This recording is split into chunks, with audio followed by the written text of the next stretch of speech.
गांव में एक मूर्तिकार रहा करता था। वो काफ़ी खूबसूरत मूर्तियाँ बनाता था और इस काम से वो अच्छा कमा भी लेता था। उसे एक बेटा हुआ। उस बच्चे ने बचपन से ही मूर्तियाँ बनाना शुरू कर दी। बेटे भी बहुत अच्छी मूर्तियाँ बनाता था और बाप भी उसकी मूर्तियों की बहुत तारीफ करता था। लेकिन हर बार बेटे की मूर्तियों में कोई ना कोई कमी निकाल ही देता था। वो कहता था अच्छी तो बनी है, लेकिन अगली बार इस कमी को दूर करने की कोशिश करना। बेटा भी कोई शिकायत नहीं करता था। वो अपने बाप की बातों में अमल करते हुए और भी अच्छी बनाने की कोशिश करता था। इस लगातार सुधार की वजह से बेटे की मूर्तियाँ बाप से भी अच्छी बनने लगी और ऐसा टाइम भी आ गया कि लोग बेटे की मूर्तियों को बाप की मूर्तियों से ज़्यादा पैसा देके खरीदने लगे, जबकि बाप की मूर्तियाँ उसकी पहली कीमत पे ही बिकती रही।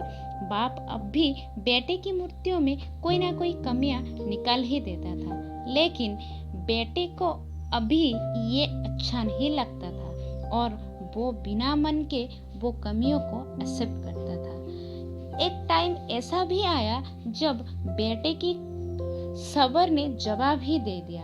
बाप जब कमियां निकल रहा था तब बेटा बोला, आप तो ऐसे कह रहे हैं जैसे आप बहुत बड़े मूर्तिकार हैं। अगर आपकी इतनी समझ होती तो आपकी मूर्तियां कम कीमत पे बिकती नहीं होती।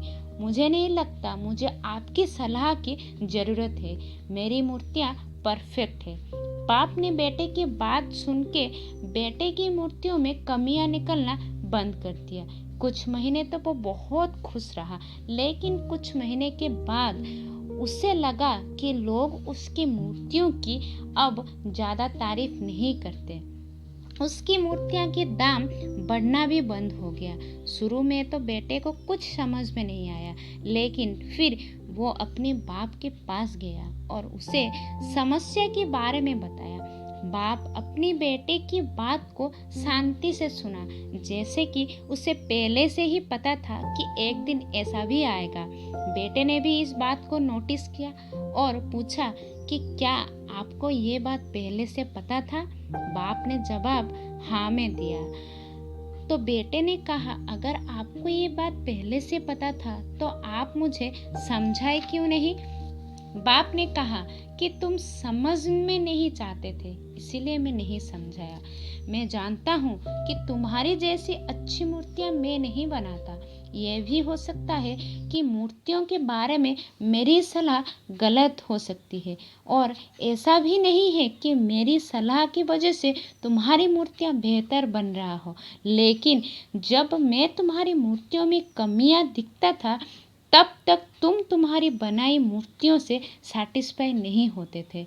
तुम खुद को बेहतर करने की कोशिश करते थे और वही बेहतर बनने की कोशिश तुमको कामयाब के कारण था, तुम्हारे कामयाब होने का कारण था। लेकिन जिस दिन तुम अपनी काम से सैटिस्फाई हो गए और तुम्हें ये भी मान लिया इसमें और बेहतर नहीं हो सकता है, तब से तुम्हारी ग्रोथ भी रुक गई। लोग हमेशा तुमसे बेहतर की उम्मीद करते हैं और यही कारण है कि तुम्हारी मूर्तियों के लिए तुम्हारी तारीफ नहीं होती और ना ही ज़्यादा पैसा मिलता है। बेटा थोड़ी देर चुप रहा और कुछ देर बाद सवाल किया, तो अब मुझे क्या करना चाहिए? बाप ने एक लाइन में जवाब दिया, अनसेटिस्फाई होना सीख लो। मान लो तुम्हें और भी बेहतर होने की गुंजाइश बाकी है। यही एक बात है जो तुम्हें हमेशा आगे बेहतर होने के लिए इंस्पायर करती रहेगी। दोस्तों, लाइफ में आप जो भी काम करते हो उसमें कभी सेटिस्फाई मत होइए, हमेशा उससे भी बेहतर बनने की कोशिश कीजिए। ये एक बात आपको आपकी लाइफ में बहुत आगे लेके जाएगी। और हमेशा की तरह मेरे चैनल को लाइक शेयर सब्सक्राइब करना मत भूलिएगा। Stay with me and keep watching.